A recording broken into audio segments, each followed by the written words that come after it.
Le saluda Alberto Quintana. Más temprano entrevistábamos al alcalde del cantón Celica. Él está pues con la intencionalidad de conseguir apoyo para ser presidente de la Asociación de Municipalidades Ecuatorianas, ¿no? Y cuando mencionábamos el tema el dictamen de la Corte Constitucional por esto del cobro del impuesto al valor agregado, ¿no?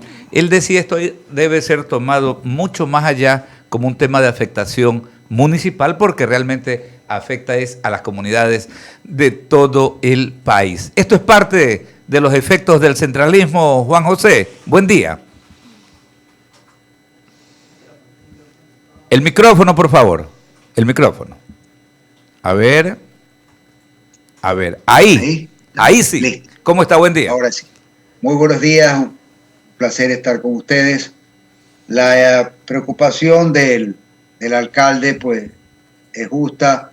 Ojalá si alcanza esa dignidad de representar a las municipalidades ante los distintos foros nacionales, ojalá siga prevaleciendo el pensamiento de los gobiernos locales, porque típicamente quienes son electos, los alcaldes que son electos lamentablemente terminan plegando hacia el gobierno, ¿cierto? Y de hecho eso pasó el gobierno anterior. Hubo una reunión, recordemos, en Salinas, en donde el gobierno tomó control de las autoridades, y eso no es bueno para las municipalidades ni las prefecturas, ¿no? ¿Verdad? En este caso se ha conseguido algo a través de la Corte Constitucional, fue apoyado por un partido político que creo yo ha hecho lo correcto, porque este dinero pues era una tomadura de pelo, ¿no? Siendo de los GATS, se iba a Quito y después no regresaba, o regresaba 2 o 3 años después en papeles en vez de dinero. Así que es un gran triunfo, hay que festejarlo. No es todo lo que quisiéramos, porque apenas son un monto realmente muy reducido, por si acaso no se hagan ilusiones. Debe andar por quizá entre alrededor de 15, 20 millones de dólares al mes, y esto es un valor muy insignificante con relación a lo que la cuenta única del Tesoro maneja. Pero igual hay que festejar pequeñas monedas, de a poco se avanza y se llega, de real en real, se llega al mundial, dijo uno. Sí, eso sonaba bastante bien aquello, ¿no? Oiga, y tal vez desde la perspectiva, usted que es un estudioso de esta materia, desde su perspectiva, ¿hacia dónde más hay que ir empujando el carro para ir derribando pues estas barreras centralistas que, vuelvo y repito, no es que afectan exclusivamente a Guayaquil, a Cuenca, a las grandes urbes? Las ciudades pequeñas, las medianas y las pequeñas también se ven severamente afectadas en lo que tiene que ver con la dotación de esos servicios de infraestructura y saneamiento básicos que de alguna manera mejoran el nivel de vida de los ecuatorianos. Bueno, manteniendo el contrato actual que constituye el Ecuador, es decir, la Constitución, yo no le veo viabilidad a que esto se resuelva. Le pongo un ejemplo que es del día de hoy. Aquí tiene usted el diario Expreso de hoy, ¿verdad? Okay. Que publica las cifras que están son de acceso público. En el vacunómetro están. El vacunómetro, sí. ¿Cierto? Y aquí podemos ver que mientras en Pichincha el 65% de la población de tercera edad ya está vacunada con las 2 dosis, en cambio en Guayas 49%, pero esto no se queda ahí, como usted bien señala, esto no es una cuestión de Guayaquil, Quito, no. Peor que Guayas está Manabí, peor que Manabí está Santa Elena, wow. Peor que Santa Elena está Cañar, Orellana, y en el último lugar Los Ríos y Esmeraldas. Es decir, realmente en Quito se decide quién se vacuna. ¿De qué manera se decide? Obviamente abriendo una red de distribución más apropiada allá que acá. Cubrir el territorio nacional no es fácil, nadie ha dicho que lo sea, pero estamos viendo a todas luces que la cobertura del sistema de vacunación no es homogénea en cuanto a la densidad poblacional, y está dejando en el abandono a muchas provincias, especialmente de la costa, como si la vida de un costeño vale menos que la de un serrano o de un oriental. Oiga, es increíble, ¿no? Y lo veo a Javier, que también está, Javier Segarra, que también está en la plataforma, ¿no? Que al igual que nosotros que estamos acá en cabina, Javier definitivamente, no solamente se trata de aquello, de cubrir, por ejemplo, las necesidades de los proyectos de infraestructura, o sea, dotar de agua o alcantarillado en los cuales se ven estas desigualdades. Pensar que hasta en la vacunación, Javier, hay estas diferenciaciones entre los ecuatorianos, ¿no? El micrófono, Javier. Javier, el micrófono. A ver. Ahí, Javier. Es increíble, Alberto, y buenos días, matemático. La verdad que resulta increíble escuchar toda esta situación que preocupa, obviamente. Ahora, a mí lo que me preocupa en cambio matemático es que una vez que la devolución del IVA sea directa hacia los gobiernos autónomos descentralizados, este dinero se maneje bien, porque cuidado también en esos gobiernos autónomos descentralizados, ese dinero comienza a ser rifado para otras cosas y viene el problema, digo yo.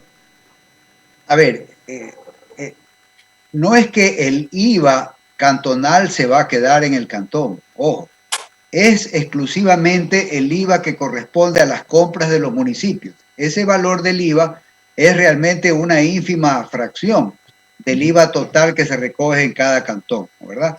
Es un valor realmente muy pequeño que va a servir a que los GATS, cuando compran algo que tiene IVA, ¿no verdad?, se queden con el IVA por el cual están pagando. Es decir, no se lo entregan no se lo pagan al proveedor, no se lo dan al SRI, sino que se lo quedan realmente, ¿no? Pero eso es solamente afecta a las compras de los municipios y de las prefecturas, y obviamente el presupuesto de los GATS, pues no todo va a compras, ¿cierto? Y no todas las compras pagan IVA. Por lo tanto, hay servicios de salud y otros que no pagan IVA. Entonces, estamos hablando de un monto pequeño, pero no se preocupe, don Javier, no se preocupe más de la cuenta, digamos, porque ese dinero sea bien utilizado, que tiene que ser bien utilizado por los GATS, ¿cierto? Digo yo, no se preocupe más que por el buen uso del mismo dinero en la capital, porque lo contrario sería pretender que la corrupción está, como a veces se malinterpreta por parte de algunos funcionarios del gobierno central, cuando dice, por ejemplo, que en las compras de medicamentos o en otras compras del Seguro Social, dice que se va a acabar con la corrupción, porque se va a centralizar las compras para que no haya corrupción. Bueno, eso es un dedazo, como se dice vulgarmente, eso es una gran mentira. Cuando se centralizan las compras, no por eso se desaparece la corrupción. A veces, al contrario, se incrementa porque es más fácil manejarla. En estos momentos, Javier, por lo menos se va a comenzar a conocer qué hacen los GATS con ese dinero porque los tenemos más cerca. En cambio, que al gobierno central lo tenemos más lejos y muy pocas veces nos enteramos en qué gastan. Ya hemos visto la corrupción del gobierno central en todos los ámbitos, no de este, sino de todos. Hemos visto cómo se desvanecen miles de glosas por millones de dólares. Hemos visto cómo se reparten los hospitales, toda la corrupción en los negocios petroleros, y no nos enteramos porque está muy lejos ese dinero, ¿no verdad? No tenemos idea en términos generales en las provincias de cuánto dinero maneja el centralismo. Son cantidades astronómicas con relación a lo que se maneja localmente. Entonces, yo diría que no tenemos un concepto por el cual debamos preocuparnos por la corrupción por esta causa. Debemos preocuparnos por la corrupción por muchas causas, pero no por esta. Ya, lo que se tiene retenido ahora, tras la resolución, debe ser devuelto inmediatamente. No es que espere, me voy a hacer un análisis. Me refiero a que esa plata directo tiene que regresar a los gobiernos autónomos descentralizados. Claro, es algo... O sea, que no vengan con el cuento, espérenme un ratito, déjenme ver. No, si le deben desde, qué sé yo, marzo del año pasado hasta la fecha, señores, vomiten, como se dice. Así es, mi estimado Javier, es correcto. Porque si no empieza el peloteo y el bicicleteo, déjenme ver, voy a hacer cuentas, que no sé cuánto, si cada municipio sabe lo que le deben. Eso es lo que ha venido pasando por años, sigue pasando en muchos ámbitos, en las propias asignaciones. En las propias asignaciones sucede esto mes a mes. El Ministerio de Finanzas tiene bajo 7 llaves la lógica de cálculo de las asignaciones, ni siquiera publica cuánto le toca a cada GAT en virtud de cada uno de los 7 conceptos constitucionales por el cual se reparte dinero. Guayaquil, ninguna ciudad en este momento puede saber, por ejemplo, hay el concepto de mejoras en el nivel de vida, hay el concepto de necesidades básicas insatisfechas, hay el concepto de la compensación por los esfuerzos fiscales, por el esfuerzo administrativo. Son 7 conceptos en total. Imagínense que no le dan a las ciudades ni a las prefecturas el derecho de saber qué notas sacaron en cada una de estas 7 materias, para hablar en términos académicos. No le dicen cuánto dinero le toca o le correspondió en cada uno de los 7 componentes, sino que le dan una cantidad total, toma tu maduro y conténtate con eso y agradece que te estoy pasando, cuando debería ser todo lo contrario. Debería haber una rendición de cuentas de por qué le corresponde tal asignación a una ciudad, todos los 7 componentes y también los insumos que usaron para llegar a esos valores. Bien, continúa Jaime en el panel de la radio. Gracias, mi querido Javier. La verdad es que sí, lo escucho a usted, mi querido Juan José, y la verdad es que le voy a hacer una pregunta técnica. Se ha logrado mucho con la ley, jurídicamente hablando, para que el IVA no regrese o no se vaya al centralismo. Pero en la práctica, vamos a depositar los valores en una cuenta que la maneja el Ministerio de Finanzas y vamos a tener que esperar a que el Ministerio regrese esa plata a los GATS. Que sea en 30 días, sí, y si no va a ser destituido, pero en esos 30 días muchas cosas pueden pasar, ¿o no? Ojalá lo retenga más de la cuenta para que este ministro se vaya, porque es de corte centralista, es de la familia Cordes, Larreategui, Hurtado y compañía. Tiene una mentalidad totalmente tributarista, fiscalista. Lo único que es un ministro de finanzas, debe ser un buen ministro de finanzas, porque le gusta tener plata en la cuenta, ¿cierto? Porque pero no es un ministro de economía.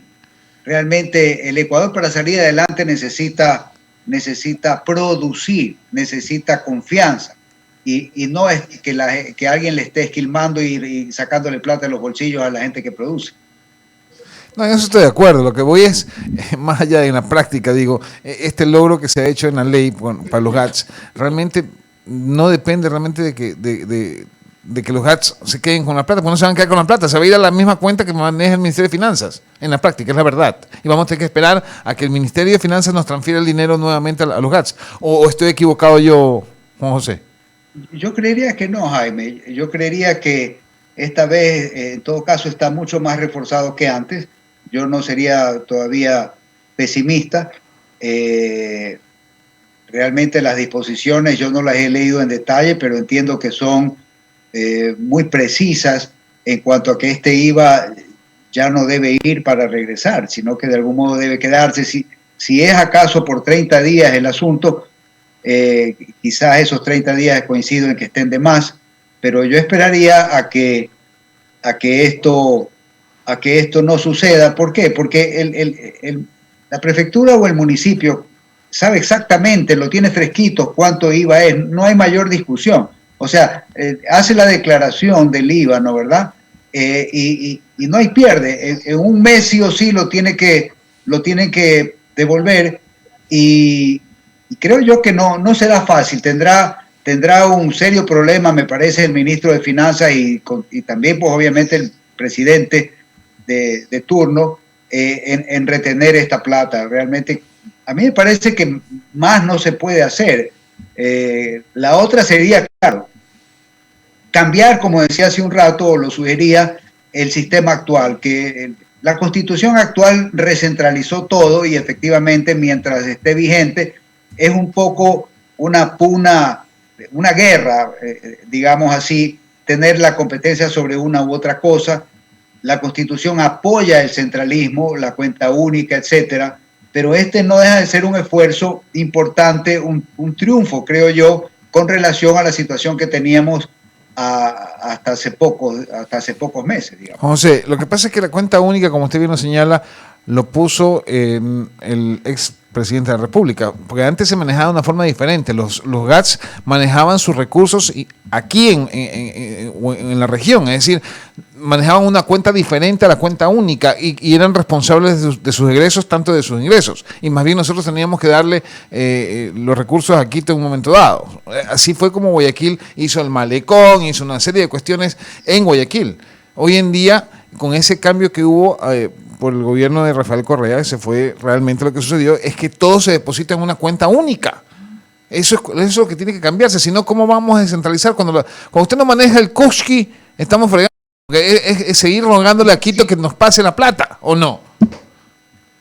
Tiene razón, Jaime, es verdad. Por esa razón, doña Wendy Quinde, que me invitó ayer a esta entrevista, preguntándome cómo debía ser presentado. Bueno, ya escuché que me presentaron como es diputado, es director del INEC, pero realmente mi carta de presentación es ser federalista, porque yo estoy convencido de que el sistema actual de esta cuenta única, que ahí está el cusqui, la plata, el billete, que efectivamente desde ahí se dirige todo, pero también está reforzado por el blindaje de las competencias. O sea, las competencias de salud y educación son exclusivas del gobierno central.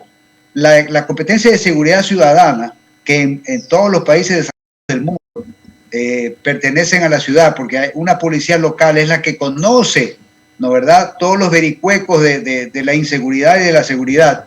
Acá vienen policías, ¿no verdad?, que pagan $3,000 de coima para entrar al cuerpo de la policía, ¿no verdad? Se ha denunciado cientos de veces esa cuestión, y la mayoría son de la sierra. Entonces vienen acá en un turismo de 4 años, el primer año no conocen la ciudad y después la van conociendo de a poco, y finalmente cuando ya medio la conocen, los cambian.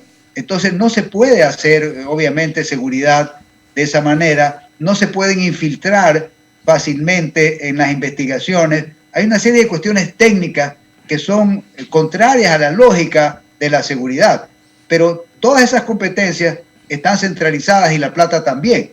Por eso no hay una solución real manteniendo la constitución actual. Mucho mejor sería regresar a la del 98, que era más flexible, y así nos libramos de esta constitución de Montecristi. Eso sería un atajo para el progreso que debe hacerse en este ámbito. Claro, la pelea es dura, Juan José. Oiga, y por cierto, ¿no? Usted que mencionaba lo del federalismo, ¿no? Tuvo la prolijidad de hacérnoslo saber, Wendy Quinde.